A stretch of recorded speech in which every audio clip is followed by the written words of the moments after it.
Mula sa pagiging makapangyarihang architect ng budget sa Kamara hanggang sa pagiging pugante. Ngayong arestado na si resigned Congressman Zaldico, balikan natin ang mga kontrobersyang nabaon sa kanya sa flood control scandal. Nagbabalik si Hannah T. Bago pa man pumutok ang flood control scandal, usap-usapan na ang mga problema sa national budget. Sa gitna ng budget mess, January 2025 nang bakantihin ni dating Congressman Zaldico ang pwesto bilang House Appropriations Committee Chair. Sabi ni Ko, kailangan na niyang i-prioritize ang kalusugan niya dahil sa demanding nature umano ng kanyang posisyon. Bilang Appropriations Chair, si Ko ang nakatoka sa Kamara sa pagpasa ng 2025 national budget na nasa 6.35 trillion pesos.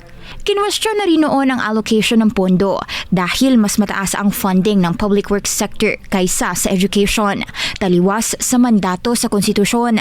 Lumitaw din ang issue sa small BICAM, ang sinasabing closed-door meeting ng mga piling mambabatas mula Kamara at Senado na may last-minute decisions daw sa budget.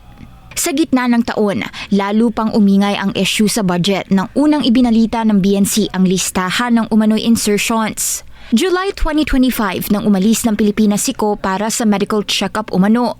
Pagpatak ng SONA ng Pangulo. Mahiya naman kayo. Mahiya naman kayo sa mga kabahayan nating naanod o nalubog sa mga pagbaha. Mahiya naman kayo, lalo sa mga anak natin na magmamana sa mga utang na ginawa ninyo nang binulsan nyo lang ang pera. Paglalantad niya ng listahan ng top 15 contractors na nakakuha ng 20% ng flood control projects mula 2022 hanggang 2025, nasa top 8 ang SunWest Incorporated, ang kumpanyang iniuugnay kay Ko. Nag-divest na raw si Ko sa kumpanya noong 2019 bago pa siya maging kongresista, pero base sa mga naunang pagkilatis ng media, tila may red flags na ang SunWest, kabilang ang kalidad ng mga proyekto nito sa ilalim ng iba't ibang administrasyon. September 18, 2025, binawi ng Kamara ang travel clearance ni Zaldico para pilitin itong umuwi ng Pilipinas. Binigyan siya ng ultimatum hanggang September 28. Hindi siya nakapag-comply at kalaunay nag-resign na bilang kongresista sa gitna ng ingay ng flood control scandal. Pagdating ng Nobyembre, binasag ni Ko ang katahimikan niya. Umamin sa video sa umano'y pag-facilitate sa bilyones na budget insertions habang idinadawit ang mga kapwa politiko at ang Pangulo. Ginawa nila akong poster boy ng kanilang sariling kasinungalingan. Ngayon, hindi na ako mananahimik.